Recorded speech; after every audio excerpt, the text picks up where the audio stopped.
Chapter 21. How is it possible that it's even colder up here? Kira blew on her hands and rubbed them together for warmth. Well, it's closed off from the rest of the house and there's no heat source up here, so ... single quotes.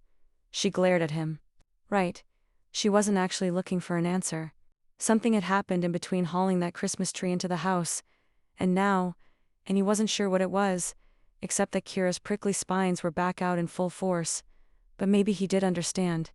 After last night he was feeling torn open in ways he hadn't felt in years. If Kira was feeling half that vulnerable, she was obviously just protecting herself. Something he should probably consider doing himself. Instead, he just wanted to chop down trees for her and make her breakfast and coax that smile back onto her face. Because he was a sucker to his very core. A human doormat.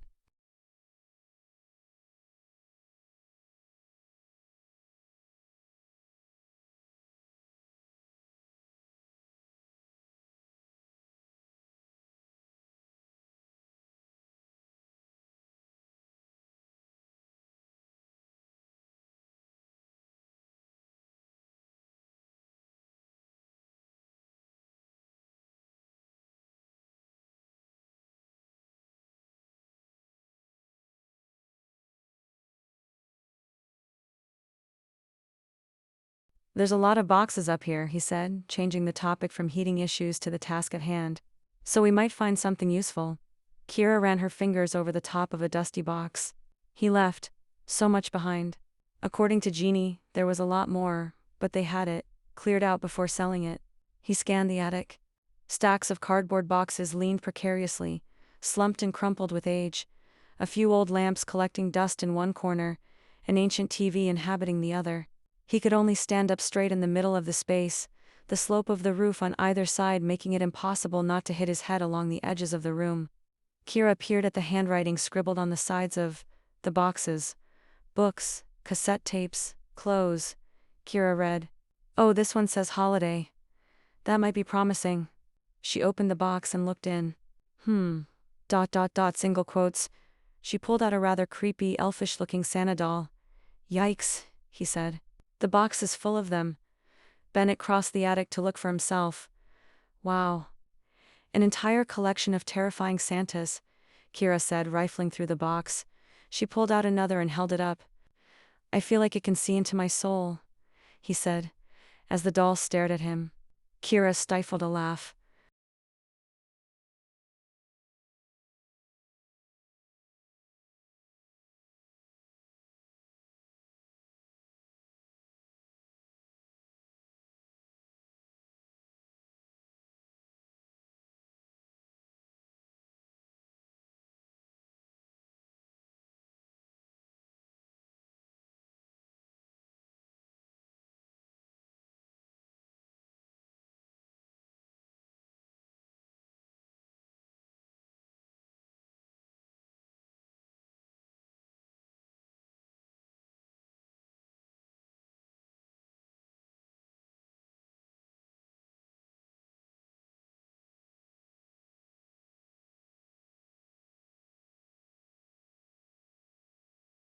Why are old dolls so terrifying? She asked as she put Scary Santa back and closed the box. Because it's way too easy to picture their heads turning independently to look at you. True. Was that a trace of amusement he heard? H would run with that. Bennett moved the Santa box so they could get to the one beneath it, also marked holiday. Team almost scared to look. Might be filled with deranged elves or something. Baby, Kira said, but the teasing tone was back in her voice as she nudged him out of the way. Jackpot. The box was filled with carefully wrapped ornaments. Kira undid the yellowed newspaper around one, and revealed a white ball with a delicate design and silver glitter snaking around it. She breathed a little sigh of awe, and Bennett's heart stumbled in his chest. They're beautiful, she said. She took out another and another, passing them to him as she unwrapped them until his arms were filled with shimmering white and silver and gold ornaments, and the smile was back on Kira's face. And he didn't care that they were in a freezing cold attic, or that the dust was tickling his nose, or that he was pretty sure he'd heard the rumble of snowplows on the road. He would have stood there forever cradling the fragile decorations, wishing Kira would trust him to hold more than that. Even though he didn't really deserve to. Even though he was leaving. She smiled at the bounty in his arms, unaware of the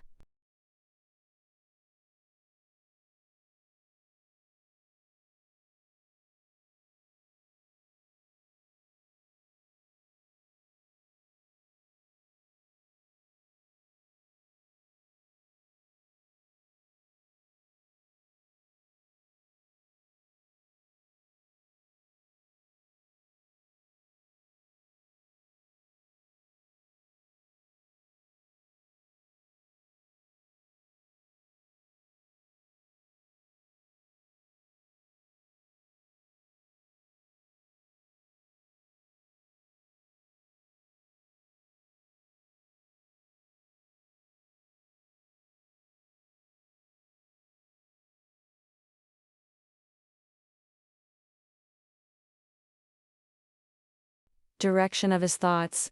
Well, I was half hoping we'd find a box marked treasure, but this is pretty good too. And I'm glad we didn't find any skeletons.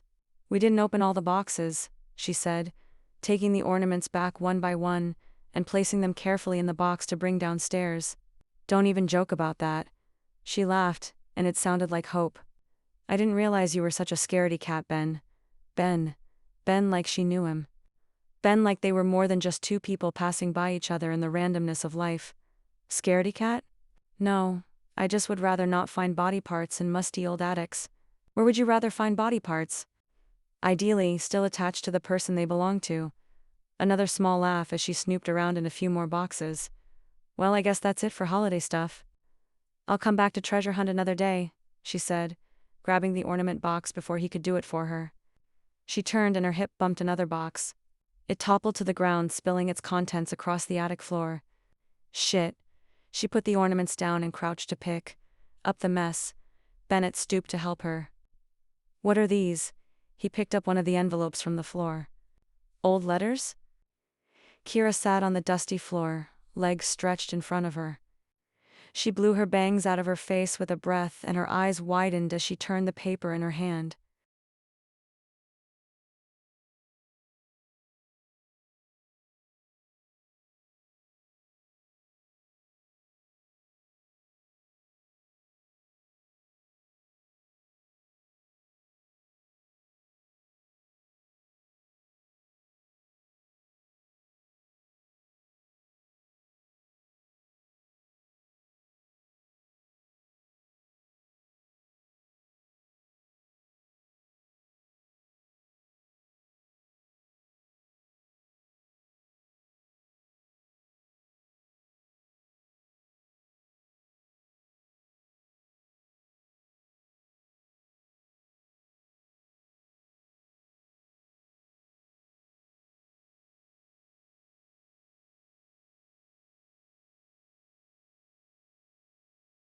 Over. More old letters. She peeled open the envelope and peeled out a yellow piece of paper. Dear Ellen, my heart aches without you, she read. Oh my God, they're old love letters. Her gaze met his. Uninhibited excitement written across her face, and Bennett knew he was seeing something most people didn't get to. Were people ever more vulnerable than when they were unapologetically excited about something? He didn't think so. Cool, he said, and she looked at him with an exasperated expression like he wasn't fully understanding the awesomeness of the situation. It's very cool. She waved the letter between them. It makes me sad that we won't have anything like this. She shook her head, hastily stopping his question. I meant our generation. Like no one will find their grandmother's old letters anymore. Unless people are printing out their DMs. Kira rolled her eyes, but her lips tipped up in amusement. Right. Unless someone out there is printing out their DMs. In the future no one will just stumble upon a box of old letters. It makes me kinda sad. She went back to reading the letter and he opened the envelope he was holding and scanned the letter. Kira. Whoa. Whoa. Their heads snapped up at the same time. A delicious blush had crept up Kira's cheeks.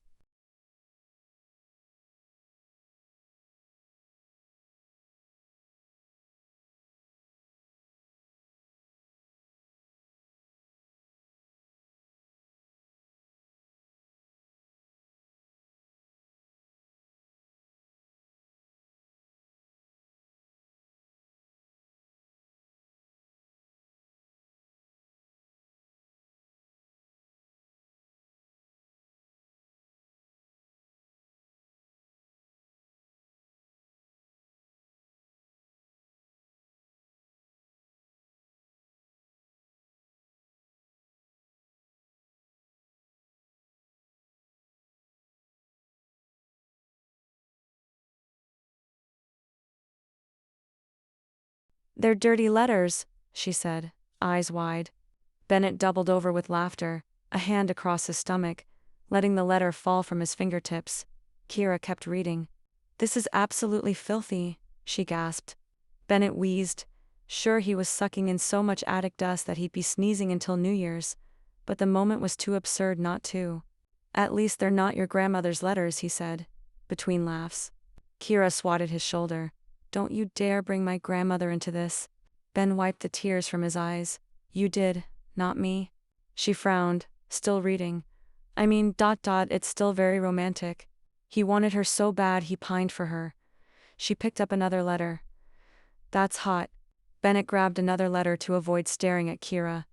While she read, "Dear Ellen, I think about you constantly. Day and night you haunt my thoughts.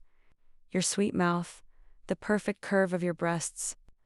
The memory of the taste of your pussy keeps me alive, keeps me fighting, day after day."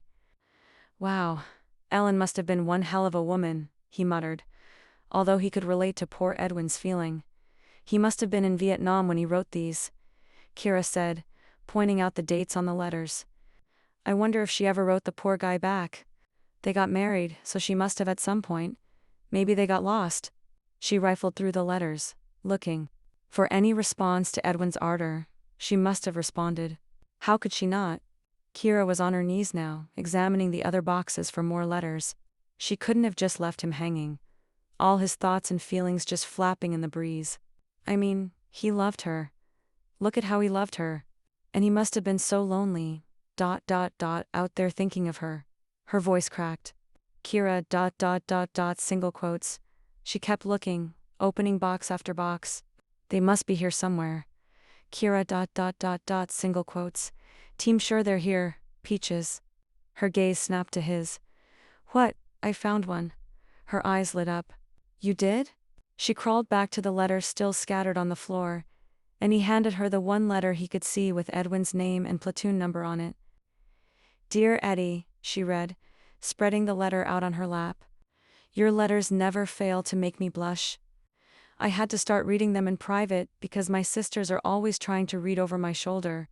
But I don't regret anything we did before you left, and I'm happy the memories are keeping you warm while you're gone. Please come back to me." Kira's voice cracked on that line and she sniffed a little but kept going. "You're the only boy for me. I miss you all my love, Ellen." She looked up at him, tears glistening in her eyes.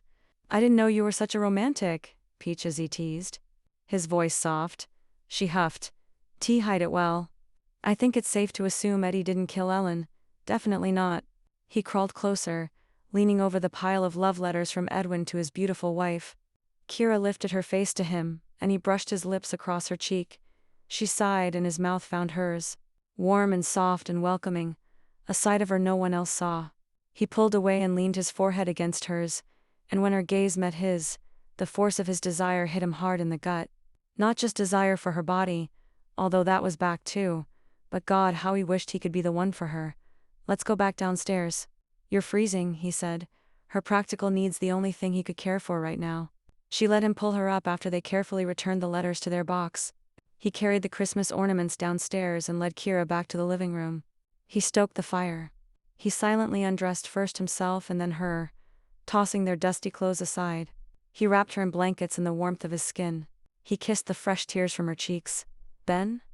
"Yeah," he whispered as he dragged his lips across her throat. She trembled in his arms.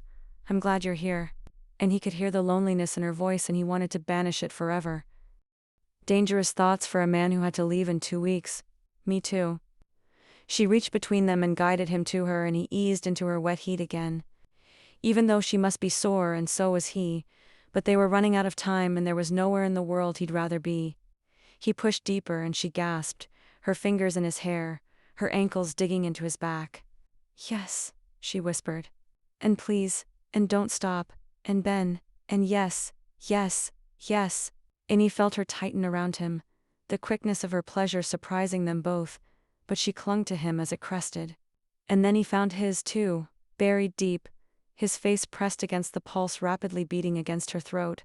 And for that brief moment she was his, and everything made sense. Unfortunately, Logan never ran out of gas. The rumble of his plow tore through the moment and lived. Bennett vowed to never forgive the man for as long as he. The snowstorm was officially over.